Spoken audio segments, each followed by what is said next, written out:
Here are 5 jobs that aren't being a wildlife rehabilitator where you're going to work directly with wildlife. So technically speaking, it's more than 5 jobs, but I've kind of boiled them down into 5 categories. The first of which is kind of obvious, is working at a zoo. And I feel like that makes sense, right? Like if you're thinking about jobs that involve wildlife, zoos kind of make sense.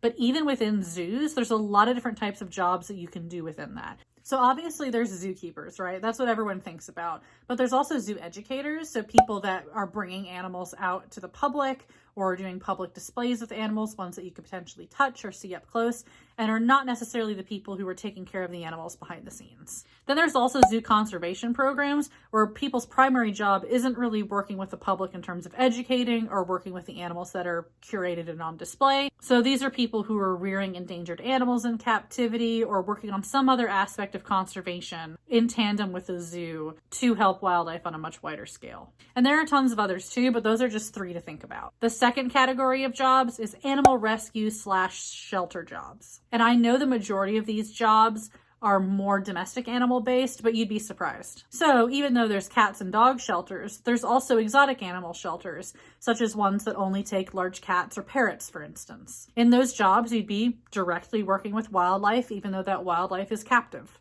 Similarly, if it's really like the rescue aspect that's really interesting to you, you might be interested in law enforcement, actually. So in these sorts of jobs, you're not going to be working with animals in the same way that you would a zoo exactly, but you'd be confiscating animals that are illegally held, investigating people for wildlife crimes. Even though the day-to-day as a conservation officer may not be the most glamorous thing in the world, you're still helping wildlife and you're still rescuing and saving wildlife at the same time. And unfortunately, wildlife trafficking is one of the big things that's trafficked just alongside humans, drugs, and weapons. What I'm saying is I don't think that these jobs should be discredited, and there's a lot more that you can do than just writing tickets to people who don't have fishing licenses. And if what interests you in rehab is like the saving welfare aspect of it, maybe you should go into animal welfare. Obviously, when we think about animal welfare, we tend to think about things that involve domestic animals, but wildlife need people like that too. And even some people who work at humane societies where they're largely seeing cats and dogs and other domestic animals will deal with wildlife too. One of my first exposures to this when I was a kid was my family found a fledgling robin that had been caught by a cat, and we didn't bring it to a local rehabilitator because there weren't any where we lived, but the Humane Society nearby did take wildlife.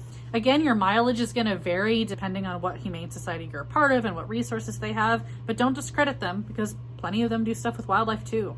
The third category, which is near and dear to my heart, are science jobs. So in addition to being a wildlife rehabilitator, I am also a wildlife biologist, and I've done research pertaining to wildlife in a number of different ways.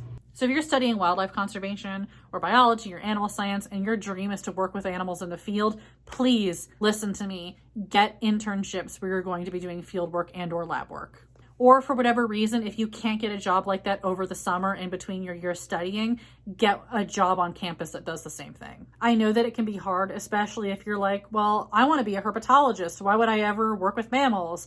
Or you might be a mammal person who's like, why would I ever work with fish? But that experience matters even if it's not with the group of animals that you want to work with. What I'm saying is that if there's an opportunity to work with wild mice, even though you really just want to study birds, and if there's no other bird jobs, take that mammal job. You're still going to get skills, still going to get experience, and you're still going to be able to use that as a stepping stone to get where you want to go.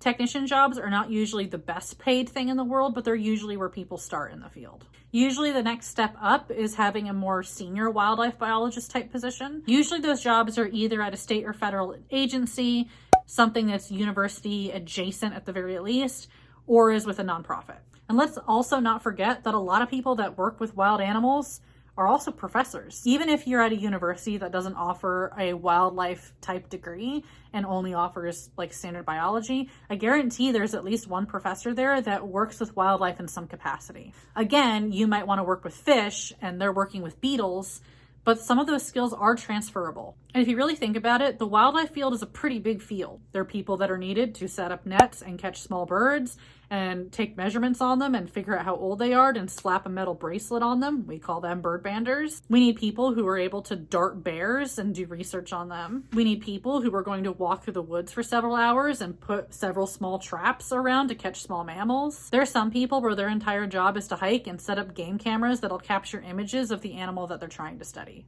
And that's not even counting multidisciplinary scientists that aren't the standard cookie cutter wildlife conservationists you think of. So there are people in human dimensions that study sociology, psychology, anthropology that are helping us understand people so we can protect animals better. There are people who study the morphology of wildlife, the biochemistry of wildlife, presence of microplastics in wildlife. What wild animals get hit by cars, that's important for the Department of Transportation to know about. Even if you're somebody who's like, I only want to work with big cats. If there are no opportunities for you to work with big cats at whatever university you're at, or maybe there are, but you just can't get those positions, get something. Experience matters. Repeat after me. Experience matters, even if it's not the kind of thing that you necessarily want to spend your career doing.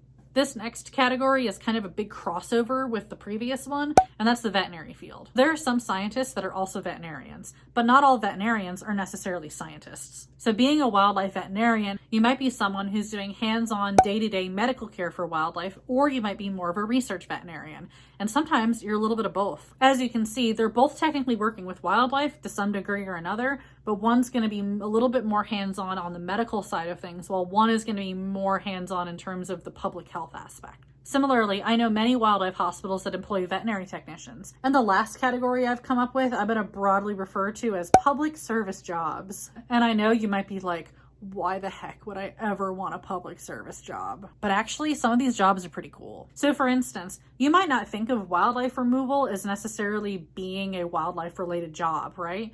But you're working hands-on with animals day in and day out, basically. And while it is true that most wildlife removal people are legally required to euthanize some of the animals that they do remove because of various laws, that isn't always the case, and it really depends on the company that you work for. So for example, there are some wildlife removal companies that don't really care what happens to the animals, but then there's other wildlife removal companies that are going to do their very best to make sure that whatever removal service that they're providing is sustainable and limits the amount of animals that are injured in the process. So for example, you might have one wildlife removal company that can just remove an entire bat colony and they don't really care what happens to the bats. Or you might have a different wildlife removal company that will install a little door so the bats can go, but they can't get back in. And while for many people, if they're interested in rehab, that doesn't sound like the job for them, think about it this way. Wildlife conflict is a big deal. Even if you're going to be a rehabilitator, you're going to be dealing with wildlife conflict issues. Whether it is deer that is eating people's gardens, or chipmunks that keep chewing on wires, or bats that are in the attic that are causing a public health problem. These are real issues that need to be dealt with. And personally, I would like to see more people who really care about the welfare of animals go into these fields. Yes, unfortunately, sometimes euthanasia is going to happen in these instances. But there are wildlife removal people out there that really do care, trust me. I'm going to guess that if you care about wildlife, you probably had an experience early in your childhood that made you really interested in wildlife. I know that for many people, going to a nature center was one of those experiences. And those nature centers need people to work for them. Not all nature centers have education animals, some do. In fact, a lot of them do, and those animals need caretakers. Sure, it's going to be a little bit different because you're probably going to have a limited number of animals and most of your job is not going to involve caretaking those animals, but you are going to be able to show them off to the public, right? And inspire people to care about wildlife. And finally, kind of in the wildlife removal vein, there are professional falconers. While most people do falconry as a hobby, there's increasing demand for professional falconers. Whether that's for displaying animals for TV, film, commercial, promos of things, or if that's for actual pest control. So for example, some farms have employed falconers to deal with pest problems. It's a pesticide-free, more sustainable way to protect your crops. Or there's some cities that have employed falconers to help disperse crows to keep parts of the city clean. And again, if you're one of these people, you're having daily contact with wildlife because you're the one handling these animals. So those are 5 broad categories that I came up with, but there are plenty of other jobs too. I just wanted to provide a list of other jobs that you might want to consider if you're interested in rehab, if you're not 100% sure that you want to do rehab. But after hearing all of that, if you're still someone who really, really wants to become a wildlife rehabber and you really want to know how to get started in this field, watch this video next.